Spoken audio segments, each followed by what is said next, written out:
restlessness. Have you ever felt like something's shifting beneath your feet, even when everything on the surface looks just fine? It's that quiet pressure in the chest, a subtle ache that has no name. It follows you through the routine, morning coffee, the emails, the errands, even the laughter with friends. And yet, somewhere deep inside, there's a gentle, persistent tension, like your soul is reaching for something it can't quite grasp. You're not alone in that. A lot of people call it anxiety or maybe stress, but sometimes it's something holier, something more sacred, a spiritual restlessness, a signal that your spirit is tuned into a deeper frequency, even when your mind hasn't caught up yet. Maybe you've asked yourself, what's wrong with me? You've tried to keep it all together, make lists, make plans, keep pushing forward. But the stillness before sleep feels heavier lately. The silence doesn't feel empty, it feels full, like there's a whisper waiting there. And in that whisper, maybe your heart has mumbled, almost too softly to hear, God, where am I supposed to go from here? If you've asked that question, you're not weak. You're not behind. You're not lost. You're simply awake. And here's the most important thing I want you to hear today. God hears you, even before your lips form the words, even before your heart fully understands a longing. He hears the question in your sigh, the prayer in your silence. He hears the ache. I know that may sound poetic, even vague, but stay with me, because the presence of God doesn't always come with thunder and lightning. Sometimes it feels more like a weight on your chest that refuses to be ignored. Not a punishment, but an invitation to draw near. We live in a culture that idolizes clarity. We want the inner restlessness. Have you ever woken up feeling unsettled, even when nothing in particular is wrong? You get dressed, make your coffee, check your phone. The routine is there, your responsibilities are calling, and yet something inside feels unsteady. It's like there's a quiet hum of tension running beneath the surface of your day, barely noticeable to the world, but impossible for you to ignore. It's not loud. It doesn't scream. It just lingers. A kind of weight that doesn't come from physical exhaustion. A kind of ache that no nap or vacation can fully relieve. Some call it stress. Others call it anxiety.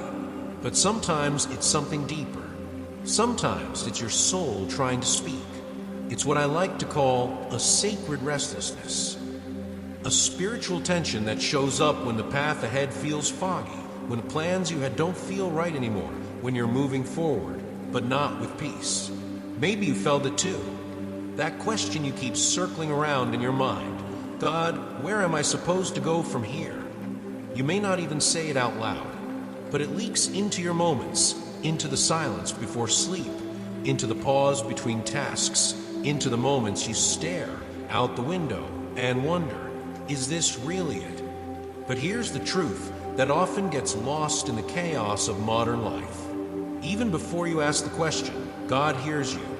Before the words even leave your mouth, He's already close.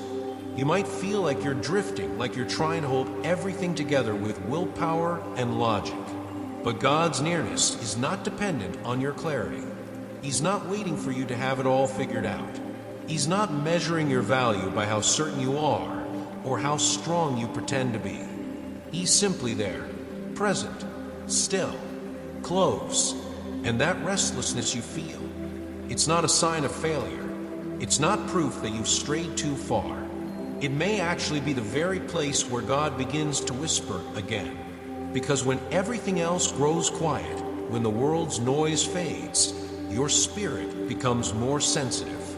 And that's often when His presence becomes most clear. So if you're in that place right now, feeling unsure of the next step, feeling like you're wandering through invisible fog, pause. Breathe. You are not alone. The ache in your chest is not something to avoid. It's a holy invitation, a nudge from the one who already sees the full map. And maybe, just maybe, He's not asking you to figure it all out. Maybe He's asking you to stay close enough to hear Him in the stillness. Rethinking guidance. We've all been taught in some form or another that clarity is a sign of God's guidance. that when things fall into place, when the path is obvious, when we feel sure, that's when we know we're aligned with His will. But what if that's only part of the story? What if the deeper truth is this?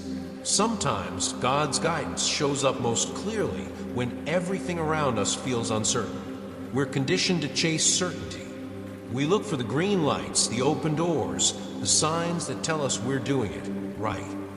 And yet, when life gets quiet, when prayers go unanswered, when the fog settles in, and the map disappears, that's often when something sacred begins. You see, God's guidance isn't just about directions. It's not always a glowing arrow in the sky or a perfect 5-step plan. More often, it's a presence, a stillness, a whisper you only hear when the noise fades. And in that silence, we're not being abandoned. We're being invited.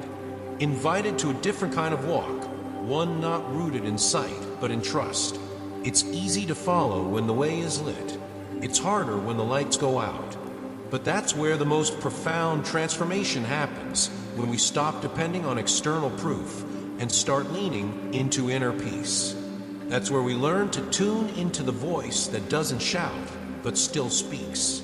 If you've ever said, "God, just show me what to do," and then been met with silence, don't mistake that silence for distance. Sometimes God isn't giving you a clear answer because He's forming a deeper relationship. One where you don't just follow instructions, you follow Him. Imagine if your best friend only wanted to talk when they had something useful to offer. That wouldn't be a friendship. And God isn't a GPS. He's a father, a companion, a guide who walks with us, not just ahead of us. And here's something you may need to hear today. Clarity is comforting, but it isn't the only way God leads. In fact, when the road feels uncertain, that may be a sign you're finally stepping into trust. You're not lost because you don't know every step. You're learning to walk in faith. And maybe, just maybe, that's the point. God guides in the fog. Sometimes, life feels like you're walking through a dense fog. You can't see more than a few steps ahead. You try to stay calm, try to make the next right decision, but inside, there's a growing sense of uncertainty. You wonder, am I lost? Did I miss something? Did I take a wrong turn? But here's something I want you to hold on to, especially if you're in that place right now. You are not lost. You're learning how to walk by faith. See, we often think of divine guidance as something obvious. A big sign, a crystal clear answer, a yes or no that drops from the sky. And yes, sometimes it happens like that. But more often, God guides in quieter, subtler ways. He doesn't always clear the entire path. Sometimes He just lights the next step. And that's not because He's withholding answers from you. It's because He's teaching you to walk with Him, not just toward a destination. Think about it. If you had the full blueprint of your life, would you still listen to God as closely? Would you still lean in, still seek, still ask? Probably not. Clarity might make us independent, but mystery, that keeps us connected. God is not just interested in your arrival, He's deeply invested in your becoming. So when you're in the fog, when the way isn't clear, you're not being punished. You're being invited to develop something deeper, trust. It's a trust that doesn't depend on visible outcomes. It's not about guarantees or perfect timing. It's about a quiet confidence that even if you can't see the way, you know who walks beside you. And yes, it's uncomfortable. We all want certainty. We want control. We want a map. But God doesn't always hand us a map. He gives us His presence. Sometimes the whisper of peace in your spirit is His voice. Sometimes that tug on your heart, or that sense of calm in the middle of confusion, that's Him too. And when you follow that peace, even when you don't understand it, you're not just hoping for the best. You're responding to divine guidance that goes beyond logic. So, if you're in a season of fog, don't rush through it. Don't panic. Don't force clarity that isn't ready yet. Instead, ask this: God, where are you in this moment? And then listen, not for volume, but for stillness. Not for a booming sign, but for the quiet sense that you're not walking alone. Because you're not. Even in the fog, you are being guided, step by step, breath by breath, by the one who sees what you cannot. And he's not just showing you the way. He is the way, the purpose in delay. Let's be honest, waiting is hard. We're used to fast answers, instant feedback, same-day delivery. We expect God to move like Amazon Prime. But what do we do when the answer doesn't come? When the door doesn't open, the breakthrough doesn't happen, the prayer feels unanswered. It's easy to think something's gone wrong, that maybe we've missed the signal, or worse, that God's forgotten. But here's the thing. What if the delay is not a denial, but a design? You see, we often think the goal is just to reach the destination. But God's goal is bigger. He's not just preparing a path for you. He's preparing you for the path. And that takes time. Just like a tree can't grow roots overnight, you can't develop the kind of faith that holds up under pressure without seasons of stillness, of mystery, of waiting. I've learned that in the delay, God does some of his deepest work. Not on the outside, but on the inside. He's shaping your patience, refining your character, deepening your trust. He's removing your dependence on results and teaching you to depend on relationship. Think about this. Have you ever gotten something you really wanted, but you weren't ready for it? Maybe the job came too soon. Maybe the relationship started before you were healed. Maybe you stepped into something before your heart was steady. And what could have been a blessing ended up becoming a burden. That's why God takes his time. Not because he's slow, but because he's thorough. He doesn't rush transformation. And while you're waiting on the thing, God is working on the you who will receive it. Faith, real faith, isn't just trusting God when things happen fast. It's trusting him when they don't. When there's no update, no confirmation, no clear sign. That's when faith gets real. That's when it grows roots. So the next time you feel stuck, ask yourself, is this delay frustrating me or forming me? You might be surprised to realize that even though nothing seems to be moving on the outside, everything is being aligned behind the scenes. Because God's timing isn't random. It's intentional. It's precise. It's loving. And maybe the reason the door hasn't opened yet is because he's still strengthening you to walk through it with peace instead of panic. So don't waste the waiting. Don't rush past what God might be building in this moment. You are not forgotten. You are not behind. You're simply being prepared for something bigger than you imagined. And when it's time, you won't have to force it. It'll flow. The sound of his voice. Have you ever wondered what God's voice actually sounds like? Not the kind you hear with your ears, but the one that speaks to your spirit. We often imagine God's voice as something grand, dramatic, unmistakable. A thunderclap, a dream, a sign in the sky. And yes, sometimes God does speak like that. But most often, his voice doesn't come through noise. It comes through stillness. And that's where we struggle. Because stillness doesn't always feel like guidance. It feels like absence. But I want to gently challenge that. What if God's silence isn't distance but preparation? What if the quiet is where his voice actually becomes the clearest? Think about it. When was the last time you really listened, not just with your ears, but with your inner being? God doesn't compete with chaos. He doesn't shout over distraction. He speaks in the quiet moments, those seconds of pause before sleep, those mornings when you sit with your coffee and a subtle nudge rises up inside you. That soft conviction, that sudden peace, that internal no or yes that you can't explain. That's him. You might call it intuition, gut instinct, discernment. But if you're walking with God, those whispers aren't random, they're relational. But here's the hard truth. You can't hear what you don't make space for. We've filled our lives with so much noise, notifications, podcasts, worries, opinions, that sometimes God is speaking, but we're just too full to notice. So he waits. He doesn't withdraw in anger. He waits in love. Because learning to hear him isn't about straining harder, it's about becoming stiller. I'll be honest, there were seasons in my life where I begged God to speak and felt like I got nothing in return. But over time, I realized the problem wasn't that God had gone quiet. It's that I hadn't gotten quiet enough to hear. And when I finally did, I didn't hear sentences. I felt assurance. I didn't get instructions. I got peace. I began to notice that his voice was less like a command and more like a presence. A gentle weight in my chest. A holy clarity that made no logical sense, but settled me. You don't need to fear missing God's voice. You just need to slow down enough to recognize it. He's not hiding. He's speaking through conviction, through calm, through the moment your soul tightens at something that seems good but feels wrong. That's not fear. That's discernment. And when God really wants you to hear something, he'll repeat it.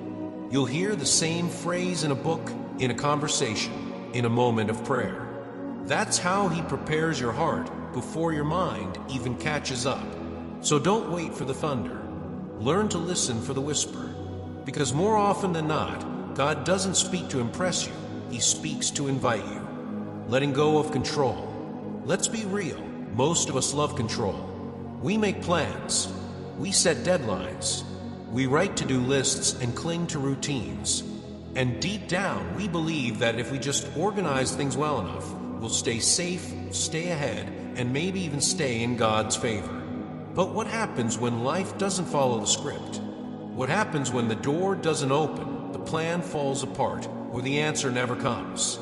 That's when we come face to face with one of the hardest lessons in faith. God leads us even in what he withholds. Sometimes we think if God isn't giving us clarity, then we must have done something wrong. But maybe he's not punishing us. Maybe he's protecting us, or better yet, preparing us. Control makes us feel secure, but trust makes us grow. God isn't just interested in making your life manageable. He's interested in making your heart unshakable. And that kind of strength doesn't come from always knowing the plan. It comes from knowing who holds the plan. Letting go of control doesn't mean giving up. It means surrendering the illusion that we ever had control to begin with. It's saying, God, I don't understand, but I still choose you. It's in that surrender that we find the kind of peace no strategy could produce. A peace that says, even here, even now, I'm still being led.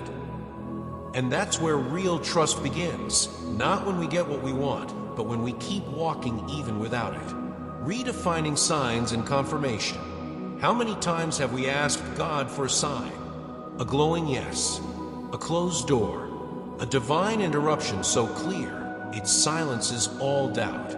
It's comforting to think that guidance always shows up like lightning, quick, dramatic, unmistakable.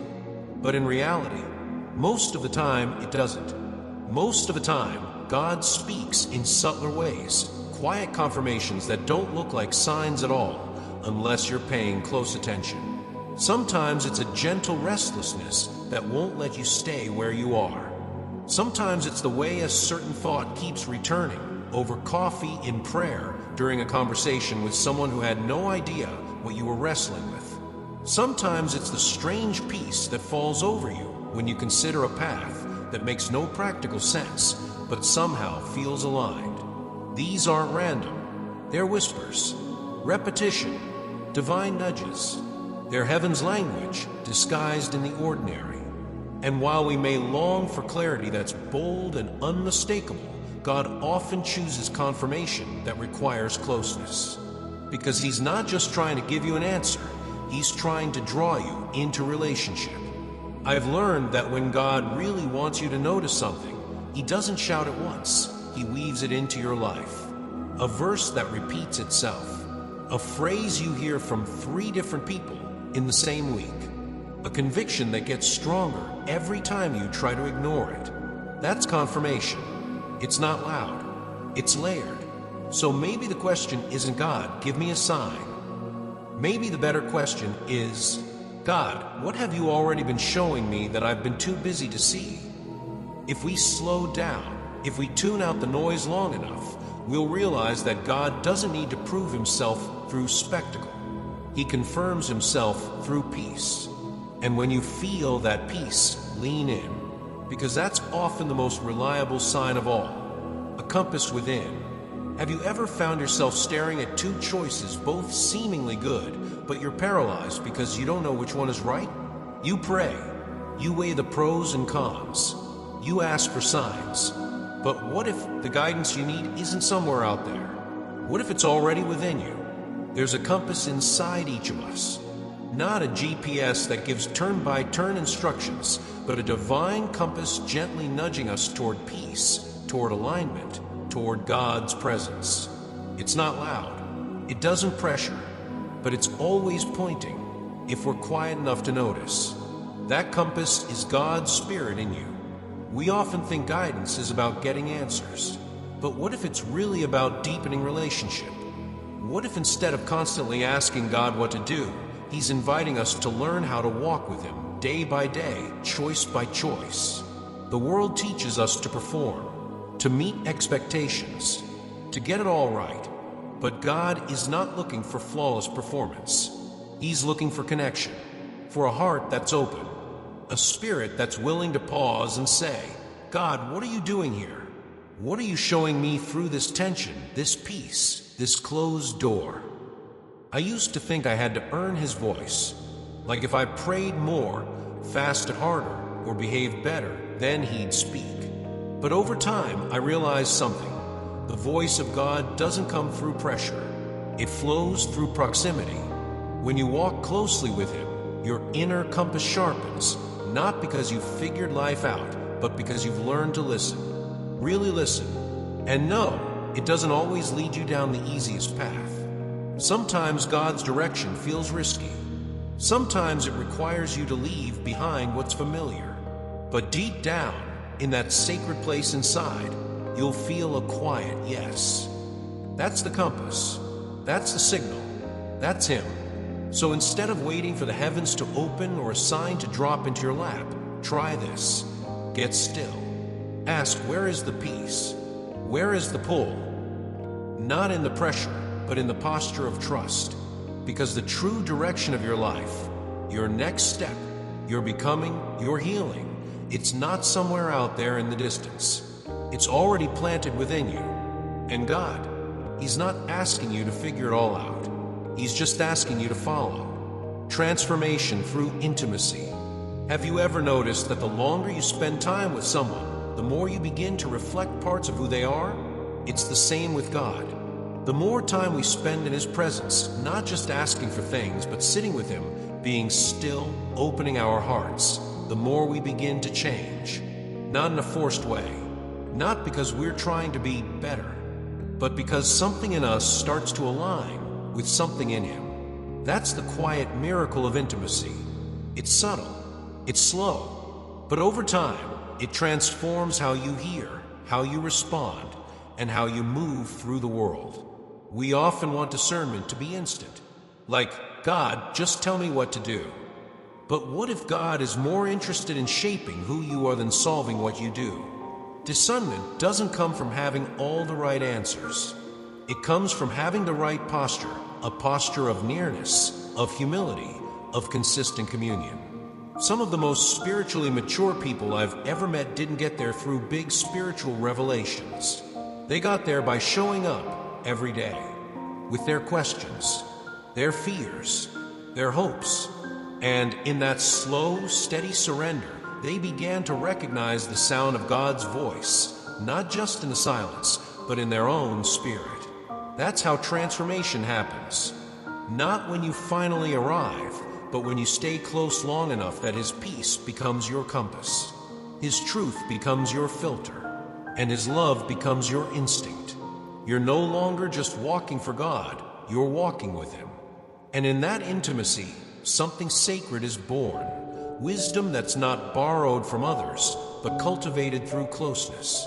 You become someone who no longer panics in uncertainty because you've learned that closeness matters more than clarity. And in a world chasing fast answers, you've discovered something far more powerful. A slow, steady connection that transforms you from the inside out. That's the real gift of guidance. It's not just direction. It's transformation through intimacy. Embracing divine redirection. Have you ever faced a closed door and thought, did I miss something? Or maybe you've had a dream slip through your fingers and wondered if God had forgotten you. But here's something I've come to believe deeply. What feels like rejection is often redirection. And what feels like delay might actually be divine protection.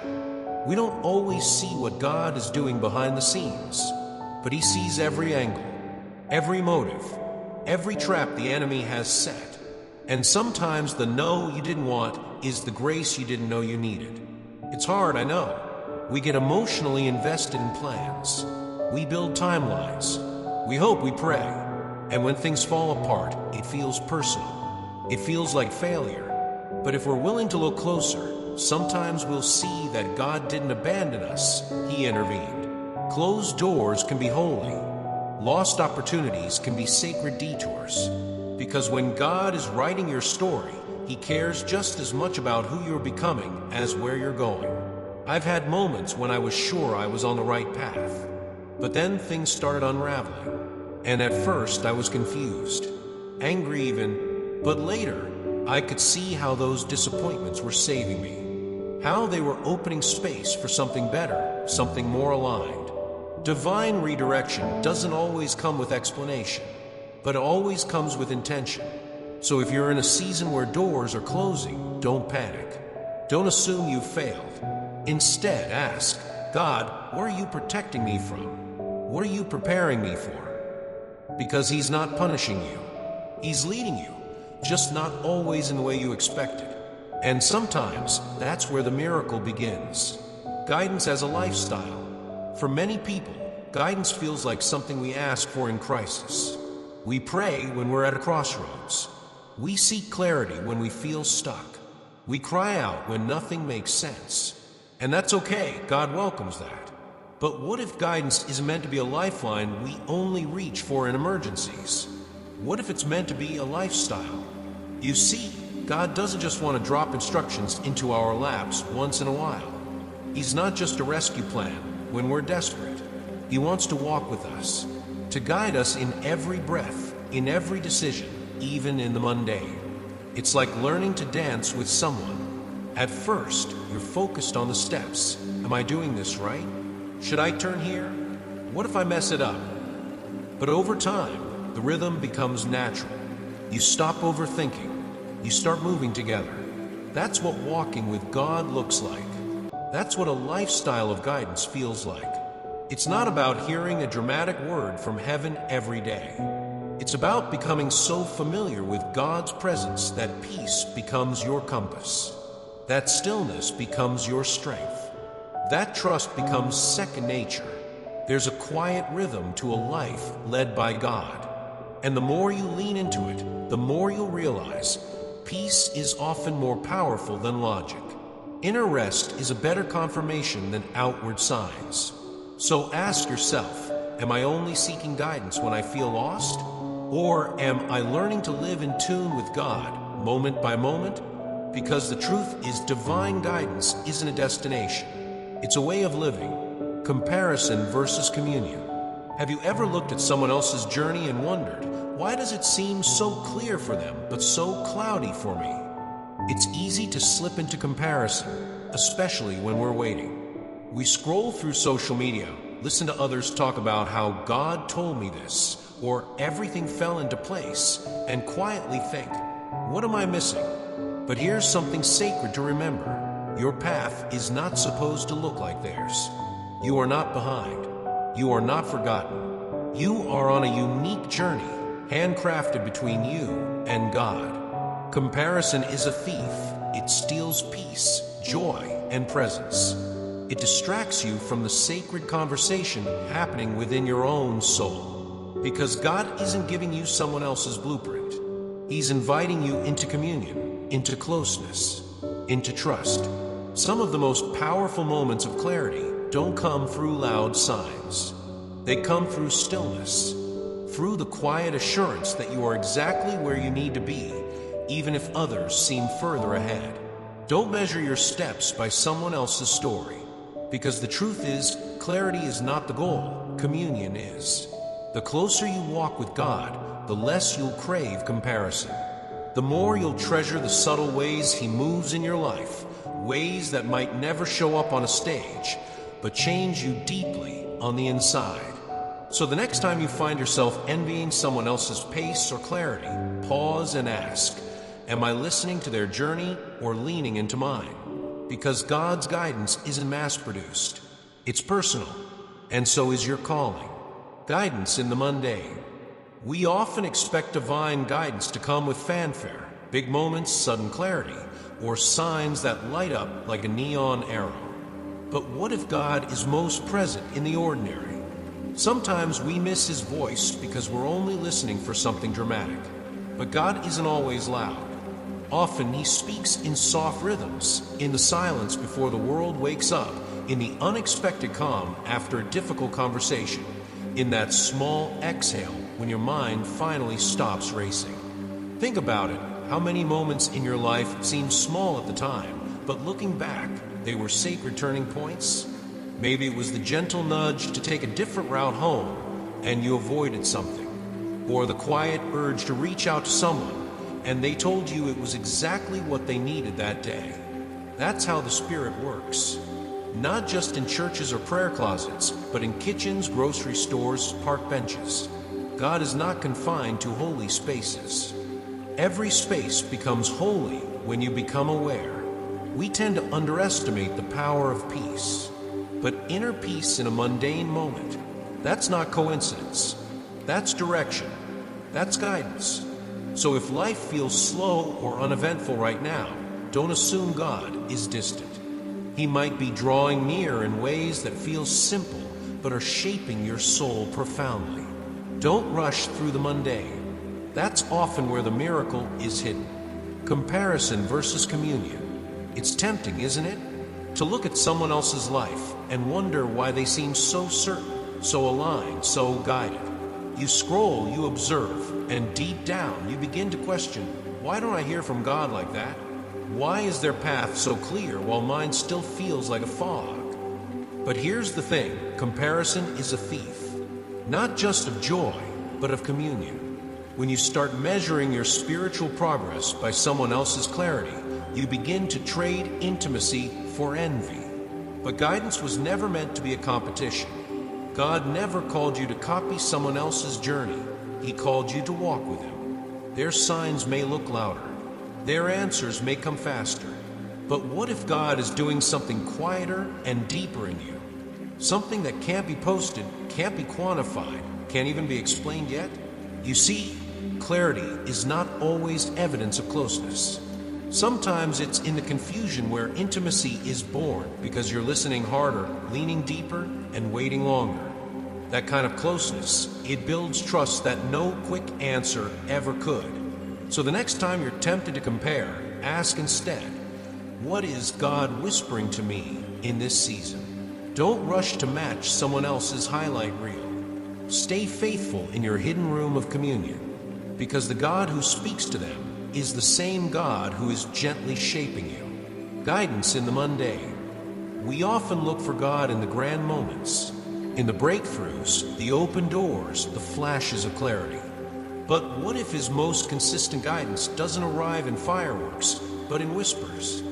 What if the sacred isn't always loud, but quietly folded into the ordinary? Sometimes God's voice comes in a simple sigh of relief after you choose peace over argument, or in the stillness that follows a morning routine, coffee in hand, sunlight on your face.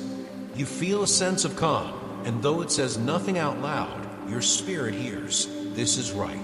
Stay here a little longer.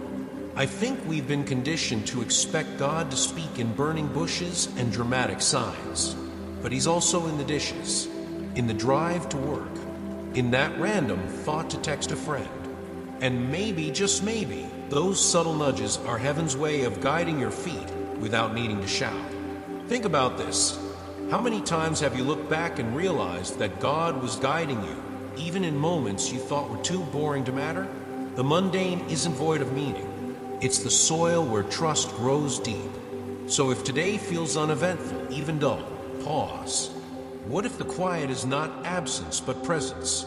What if that gentle ease you feel is God walking beside you, Not every holy moment feels holy, but every moment can be, if you're willing to see it. Guidance beyond outcomes.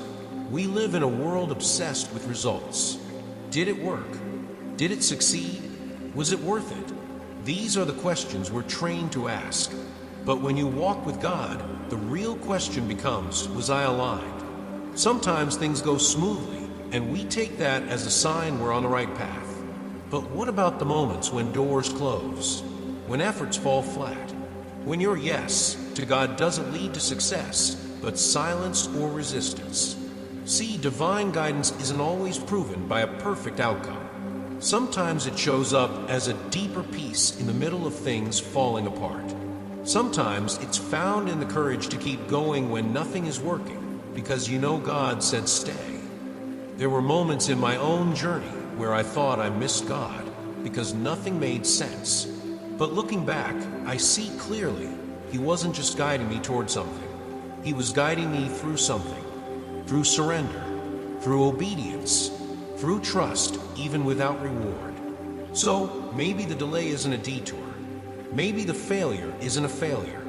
Maybe the real outcome is who you're becoming in the process, more grounded, more trusting, more attuned to God. Remember, alignment will often feel quieter than success, but its fruit lasts longer. The world may applaud results, but heaven celebrates your yes, becoming a vessel of peace.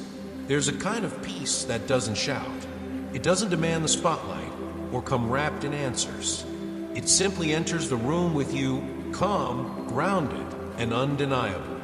That kind of peace doesn't just happen. It's carried, and it's carried by people like you.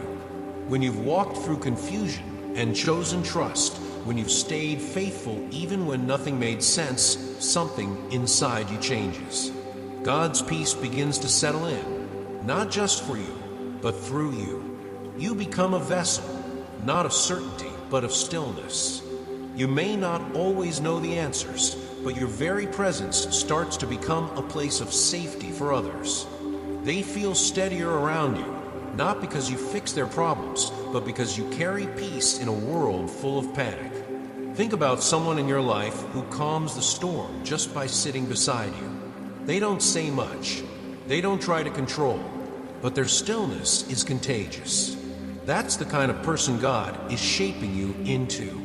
This isn't about perfection. It's about presence. God uses your life as a gentle reminder to others that He is near, even in silence, even in delay. So if you ever wonder whether your journey matters, remember this. Every moment you chose peace over panic, trust over control, you were becoming a lighthouse for someone else. You don't just carry peace, you are peace. The authority to walk boldly. There comes a point in your journey with God when you stop tiptoeing. You no longer wait for a perfect sign or seek permission to breathe, to act, to move. Instead, you begin walking, not from arrogance, but from quiet authority. Not because you know everything, but because you know whose you are. Spiritual maturity isn't loud. It doesn't wear a badge or post daily proof. It moves with calm confidence, anchored not in outcomes, but in identity. When you've walked through the dark, waited in the unknown, and leaned into trust, something changes. God doesn't just guide you anymore. He entrusts you with the ability to carry His wisdom, even when you don't feel ready. Maybe you've noticed this shift. You start speaking less, but meaning more. You're not afraid of silence. You stop over-explaining yourself. And somehow, even in uncertainty, you move with purpose. That's not performance. That's authority. But let's be clear, this authority wasn't earned by striving. It was formed in surrender. It was shaped in the quiet seasons where no one saw your obedience. It's the result of being refined, not recognized. So if you feel God nudging you to take a bold step, trust that the foundation has already been laid. You're not stepping alone. You're stepping with Him, in Him, through Him. And when you do, others will follow. Not because you're the loudest voice, but because you're the calmest presence. That is the power of walking boldly, with God not ahead of Him. You've grown in spirit. You may not even realize it, but you've grown. The quiet seasons, the stretches of silence, the waiting that felt endless, they weren't empty. They were forming something sacred within you. You used to panic when you didn't have the answers, remember? Now you pause. You breathe. You listen. Growth in spirit rarely announces itself. It's subtle. It shows up in the way you no longer need to control every outcome, in how you can sit with uncertainty and not feel like you're drowning. It's in the calm that now covers you like a blanket, even when the outside world is in chaos. You didn't just survive the ache, you let it shape you. You learned that God's silence wasn't rejection, it was refinement. He wasn't withholding answers, he was building wisdom. And now your trust runs deeper, not because you've seen everything, but because you've learned that even in the unseen, he is still faithful.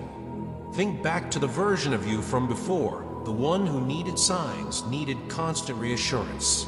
That version was never wrong. It was simply the beginning. But now you know that peace doesn't always come after the breakthrough. Sometimes it is the breakthrough. You've grown in spirit, not by striving, but by surrendering. Not by knowing more, but by trusting deeper. And whether you see it or not, the growth is real. And it's beautiful. The sacred flow of guidance. Have you ever noticed how rivers never rush? They curve gently, responding to the land, finding their way by surrendering to the terrain. That's how God's guidance often works, not in straight lines or urgent deadlines, but in a sacred flow. One that's rhythmic, intentional, and slow by design. We've grown up in a world that worships speed, faster answers, instant results, immediate clarity. But God doesn't operate like a machine. He moves like a gardener. Patient, present.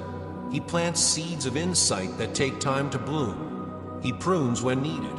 And he waters you with small, quiet moments of peace until you realize you've been growing all along. If you've ever felt like things were moving too slowly, or that you missed something because you weren't quick enough, let me remind you, the divine doesn't rush. God's timing is never reactive. It's deliberate.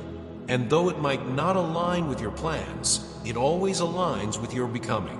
Some seasons will feel like stillness. Others may feel like forward motion. But they're both holy. Because in every season, God is shaping your heart to recognize his fingerprints, not in the loud, but in the steady. Not in the obvious, but in the deeply intentional. So trust the pace. Trust the pauses. And remember, the sacred flow isn't about where you're going. It's about who you're becoming along the way. Your transformation is evident. There's a quiet beauty in realizing how much you've changed without even trying to force it. It's not something you shouted from the rooftops or even noticed at first. But the evidence is there in how you respond differently, how peace has become your default instead of panic, and how you now walk with a calm assurance that wasn't there before. That's what spiritual transformation looks like. It's not flashy or loud. It's subtle, slow, and deeply rooted. People around you may start to notice first. They might say, "You seem more grounded," or "There's something peaceful about you." And that's because you stopped chasing clarity and started carrying presence. Guidance has become your lifestyle now. Not a once-in-a-while event you wait for, but a daily relationship you live from. You're no longer just asking God for direction. You're learning to move with him, to breathe with him, to walk in tune with his rhythm. It's not about big revelations anymore, but about a quiet confidence that you are exactly where you're meant to be. And maybe you didn't even realize it, but you've become someone others turn to. Not because you have all the answers, but because your peace speaks louder than words. That's the fruit of a transformed life. You're not just following God, you're now reflecting him. And that, my friend, is evidence no one can deny. You now guide others. At some point, without realizing exactly when it happened, you became a guide. You didn't set out to become one. You were just trying to find your way. You were broken, confused, searching. But along the way, through all the waiting and wrestling, something changed. Not only did you find peace, you became a vessel of it. Now, when others are anxious, they lean on your calm. When they're lost, they're drawn to your clarity. And when life feels too heavy, your steadiness speaks louder than any sermon ever could. It's not about being perfect. It's about being present. And your presence now carries something sacred.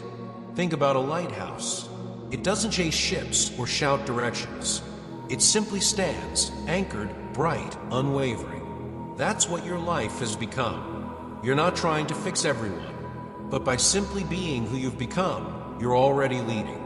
Not with force, but with peace. Not with noise, but with light. It's a beautiful irony. God led you through the fog so you could shine in it for others. You've become a living invitation, not to a perfect life, but to a faithful one. So when someone whispers, "I don't know which way to go," just know this: they see something in you that reminds them of Him. That right there is purpose, eternal companionship. There's a sacred comfort in realizing this. God has never left you. Not once. Not in the confusion, not in the delay, not even in the silence. Especially not in the silence. When we look back at the detours we didn't understand, the dreams that didn't come true, the waiting rooms of life where nothing seemed to move, it's easy to label them as setbacks. But what if they were sacred pauses? What if those moments were God whispering, "I'm still here. I'm training your heart to recognize my pace"? You see, the world teaches us to chase outcomes, but God teaches us to walk in rhythm. He's not a distant force shouting instructions from the clouds. He's the quiet presence beside you in every hallway of uncertainty. Every delay you endured, every not yet you heard, it was all carefully woven into a larger design: intimacy. Eternal companionship isn't about always feeling God. It's about learning to trust that He's present even when you don't. And when you've lived long enough, walked through enough fog, you begin to realize He was closer in the silence than in the answers, closer in the ache than in the arrival. So if you've ever wondered, was I alone in that season? The answer is no. You were being led even then. You were being loved in a language deeper than words. This is the gift. You are forever walking with God, even when it feels like you're standing still. Living from communion. There comes a point in the spiritual journey when guidance is no longer something you search for, it's something you live from. It's not a frantic quest for signs or a desperate attempt to decode the future. It's quiet, steady, rooted in communion. When you're close to someone, you don't always need words to understand them. A glance, a pause, a silence can speak volumes. That's what walking with God begins to feel like over time. His presence becomes the rhythm of your life, not a performance to perfect, not a checklist to complete. And maybe that's the most profound shift, realizing that guidance doesn't always come with a clear map or flashing signs. Sometimes it's just a sense of peace that doesn't make sense, or a gentle restraint when everything in you wants to rush ahead. That's what living from communion creates, a life that flows from trust, not pressure. You stop trying to control outcomes. You stop needing to prove anything. And instead, you begin to live by a rhythm only your soul can hear, a rhythm that aligns with God's heart, not the world's urgency. If you've ever wondered what it means to live by faith, maybe this is it. Not reacting, not striving, just staying close. Because in closeness, you no longer chase clarity, you carry it. Not because you know everything, but because you know the one who does. Final blessing. You didn't just survive the confusion. You grew through it. You're no longer the person who used to beg for signs or fear every delay. You've become someone who listens with your heart, not just your ears, who trusts even when you don't fully understand. There's something sacred about that. You've learned to walk, not because you see clearly ahead, but because you know who walks beside you. And in that journey, something changed. You've shifted from seeking answers to becoming a vessel of presence, a carrier of peace. People may not see the full story of what you've been through, but they'll feel the strength in your calm, the light in your eyes, the clarity in your stillness. This is your blessing. You are no longer tossed by every wave. You stand rooted in love, in trust, in communion. And God, who never once left you, is now walking with you, step by step, in rhythm and in rest. You are not lost. You are deeply known, deeply guided, and deeply loved. So today, let this truth settle in your soul. You are not walking alone. You never were. And now, you walk not just to be guided, but to guide. Not just to receive peace, but to carry it. You have become the blessing you once prayed.